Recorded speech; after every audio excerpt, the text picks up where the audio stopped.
Ce à quoi tu crois, c'est ce qui domine ta vie. Ce à quoi tu crois, c'est ce qui domine ta vie. Quand on finit d'expliquer, comme on vient d'expliquer là, que la foi est une puissance, la foi est une force, la foi est un aimant. Ce à quoi tu crois, c'est ce qui domine ta vie.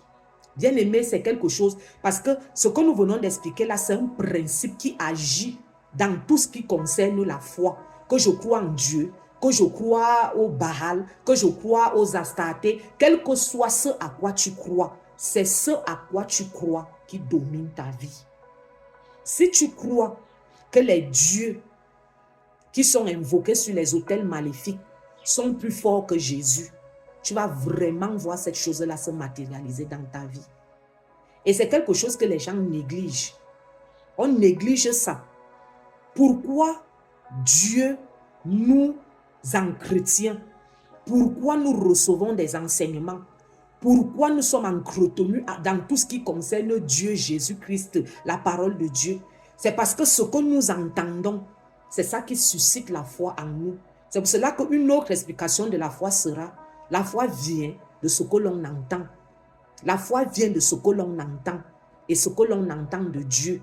Donc j'entends ce qui est dit de Dieu, j'entends ce qui est dit par rapport à Dieu, j'entends ce qui est dit concernant Dieu et je choisis maintenant de placer ma confiance en ce que j'entends. Et c'est là où naît la foi, c'est là où vient la foi. Maintenant, quand nous amenons ces choses concernant les œuvres de Satan, les œuvres du diable, si je choisis, c'est-à-dire que je reçois des informations, voilà ce qui a été fait. Il y a des hôtels dans la famille, parce que là, je prends seulement dans le cadre de la famille. Il y a des hôtels dans la famille, il y a des alliances qui ont été tissées, il y a des alliances qui ont été contractées. Je suis né dans ces alliances-là. Ces alliances-là ont fait ci dans la famille. Ces alliances-là ont fait ci sur moi. Ces alliances-là ont établi ceci. Ces alliances-là ont planifié ceci. Ces informations-là, je les reçois, je les reçois. Je reçois des informations que dans la famille, voilà les interdits qui ont été placés. Il ne faut pas se marier, interdit de faire ceci. Voilà ce que Satan a fait, voilà. Toutes ces informations-là, je les reçois. Je reçois aussi des informations de ce que Jésus a fait. Maintenant, dans quoi je décide de m'investir? Dans quoi je décide d'investir ma foi? Si je décide d'investir ma foi sur ce que Jésus a fait et que je crois, c'est pour cela que nous avons martelé la semaine dernière sur le fait qu'il faut y croire. Si tu n'y crois pas, bien aimé, automatiquement tu vas croire que Satan est plus fort. Si tu ne crois pas que Jésus a vaincu Satan sur la croix, l'a désarmé, lui a enlevé les droits de continuer à t'assujettir. Si tu ne crois pas à ça, alors tu vas croire que tu es toujours assujetti. Tu vas croire que tu es toujours sous esclavage. Tu vas croire que ce qui a été fait dans ta famille là continue à agir dans ta vie. Et ta foi va donc attirer ces choses-là dans ta vie. Et tu vas vraiment voir la réalité de ces choses-là se manifester dans ta vie. Regarde se manifester dans les domaines de ta vie. Regarde ce que la définition de la foi dit ici. Croire. Laissons même en Dieu. Prenons seulement croire. Le principe dit croire, c'est une façon de posséder ce que l'on ne voit pas. Croire, c'est une façon de posséder ce que l'on ne voit pas. Donc, je vais commencer à posséder ce en quoi je crois. Je vais commencer à le posséder premièrement spirituellement. Et puisque je possède déjà spirituellement, physiquement, je vais voir la manifestation, la matérialisation de ma foi. Alors, si je crois que les autels maléfiques ont encore des gloires dans ma vie, bien aimé, la foi renvoie des signaux dans le spirituel. La foi renvoie des signaux, envoie des signaux dans le monde spirituel. C'est pour cela que quand nous regardons un peu l'histoire de la femme qui était atteinte d'une perte de 12 ans, une perte de sang depuis 12 ans, la Bible dit que Jésus n'a pas prié pour cette femme. Cette femme est venue avec sa foi. Elle a touché Jésus et il y a eu des transferts spirituels. L'onction que Jésus portait a été transférée de Jésus à la femme. Et elle a vu comment la perte s'est arrêtée. La chose est également valable pour l'autre côté. Si tu crois que les autels maléfiques sont encore puissants dans ta vie, si tu crois que les autels maléfiques peuvent encore interdire que tu entres dans ta destinée, ça va envoyer des signaux dans le spirituel et ça va attirer ces choses-là. Parce que ces signaux-là vont ouvrir des portes et ces hôtels maléfiques-là vont vraiment agir. Je ne sais pas si quelqu'un va comprendre ce que je suis en train d'expliquer. Je ne sais pas si je prie afin que le Saint-Esprit t'amène à comprendre ceci.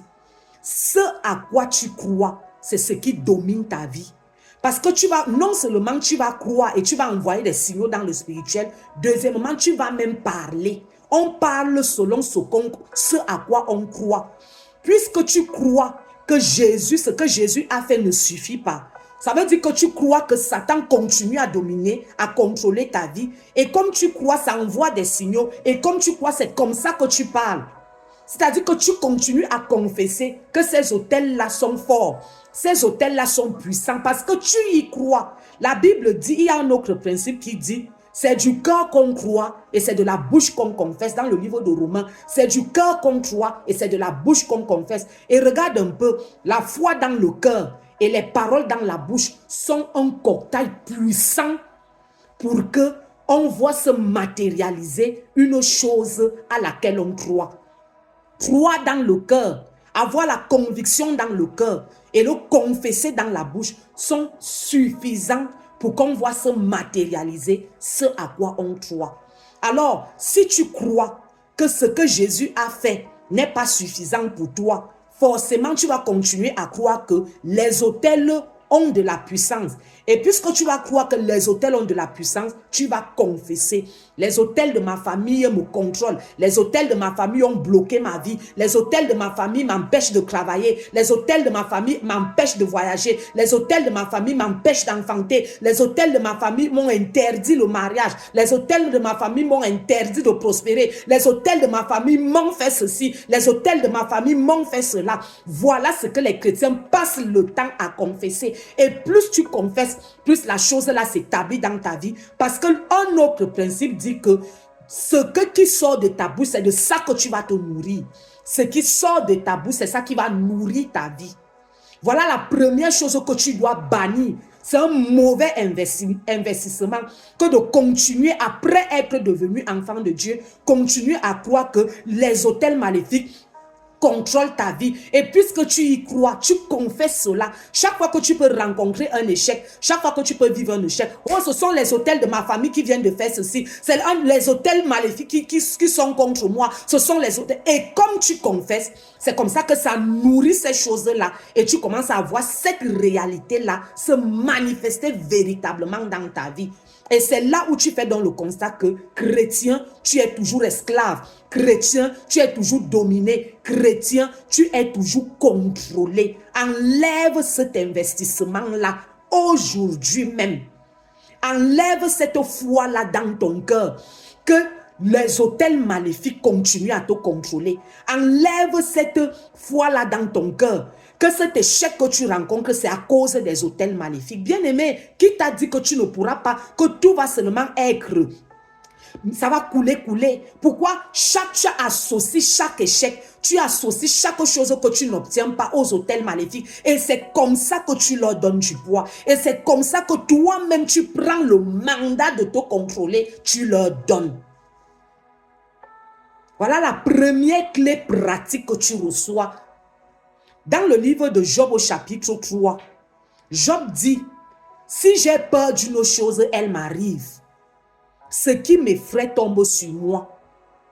Si j'ai peur d'une chose, elle m'arrive. La peur la renvoie à quoi? La peur la renvoie au fait que je crois que la chose la peut. Et comme elle est négative, elle va me faire peur. Donc, il ne s'agit même pas d'abord d'une peur qui va se manifester. Il s'agit d'abord que je crois que la chose la peut. Je crois que l'hôtel maléfique peut encore m'interdire. Je crois que l'hôtel maléfique peut encore me contrôler. Je crois que l'hôtel maléfique peut encore me bloquer.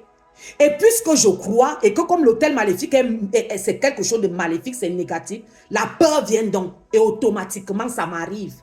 Il dit, si j'ai peur d'une chose, elle m'arrive. Ce qui m'effraie tombe sur moi. Ce que je crains, c'est ce qui m'arrive. Pourquoi je crains? C'est parce que je crois que la chose peut. Bien-aimé, est-ce que tu vois un peu? Est-ce que tu vois le processus? Est-ce que tu vois le cheminement? Si je continue à avoir peur, c'est parce que je crois que les autels maléfiques sont puissants. Et puisque je crois qu'ils sont puissants, c'est ça qui suscite donc ma peur. Et puisque j'ai peur, ça va m'arriver. Pourquoi? Parce que à partir de ma foi, j'ai envoyé des signaux aux autels maléfiques. Parce qu'on a commencé à le dire au premier jour, lundi passé, on a dit qu'on ne tue pas le mal. Donc le mal est là. Les choses là sont restées d'où tu es parti. Les choses là sont restées d'où Jésus t'a tiré. C'est là, c'est là-bas. Mais sauf que Jésus t'a sauvé de ça. Jésus t'a tiré de ça. Mais pourquoi ça continue à te faire peur? C'est parce que tu crois que c'est puissant. C'est parce que tu crois que c'est plus puissant que Jésus. C'est parce que tu crois que tu n'es pas totalement libéré. C'est parce que tu crois que le salut est incomplet. Et parce que tu crois que le salut est incomplet, tu envoies des signaux. Et eux, ils se servent maintenant de tes doutes. Ils se servent maintenant de ta mauvaise foi. Ils se servent maintenant de ton mauvais investissement. Ils viennent se connecter à toi. Enlève cette foi aujourd'hui. Retire ce mauvais investissement. Annule-le. Annule-le. Tu dois croire que ce que Jésus a accompli sur la croix a neutralisé les autels maléfiques dans ta vie. Je précise bien dans ta vie. Ils peuvent continuer à être bâtis, mais ça a été neutralisé dans ta vie. C'est de toi qu'il s'agit. Et nous allons continuer. Comme j'insiste déjà là, c'est parce que nous allons emboîter demain. C'est de toi qu'il s'agit. Les autels là sont restés là-bas, mais Jésus t'a sauvé. Tu as reçu toutes les explications la semaine dernière. Comment il a donné le sacrifice pour que les sacrifices qui t'ont maintenu là-bas soient annulés. Il a versé son sang pour que l'alliance qui te maintenait là-bas soit, les scellés soient brisés. C'est déjà fait. Il faut seulement que tu y crois. Tu dois croire. Mais si tu décides d'investir ta foi sur les autels maléfiques, allez regarder. Dès que tu entends une chose sur le toit, oh, les voilà qui sont arrivés. Dès que quelque chose de tordu t'arrive, les voilà, c'est eux qui ont... Tu deviens paranoïaque. Et Job dit, parce que Job était déjà devenu paranoïaque. C'est-à-dire, les choses lui étaient tellement arrivées que chaque jour, quand il se levait, il s'attendait à quelque chose de mauvais et quelque chose de mauvais arrivait. Il croyait plus au mal. Parce qu'il avait déjà expérimenté le mal au point où il avait mis sa foi sur le mal. Il y a des gens qui mettent leur foi sur les démons. Il y a les gens qui mettent leur foi sur les mauvais esprits.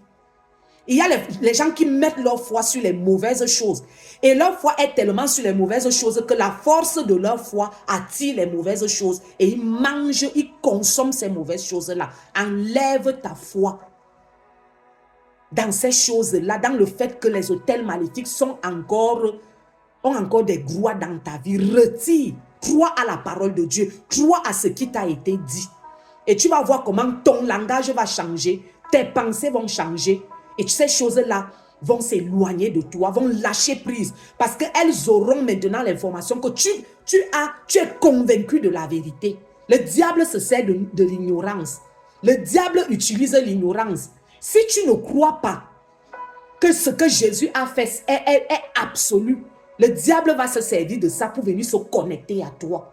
Je prie afin que tu sois délivré de cette mauvaise foi au nom de Jésus ce matin. Je prie afin que cette peur, que tu sois libéré de cette peur. Je prie afin qu'à partir d'aujourd'hui, que tu commences à confesser que Jésus t'a libéré des autels maléfiques, que tu confesses qu'aucun autel n'a plus aucun droit dans ta vie. Quand tu vas commencer à le confesser, la conviction sera dans ton cœur et tu vas voir comment aucun autel ne pourra plus avoir de l'emprise dans ta vie. Reçois cette parole au nom puissant du Seigneur Jésus-Christ. Amen.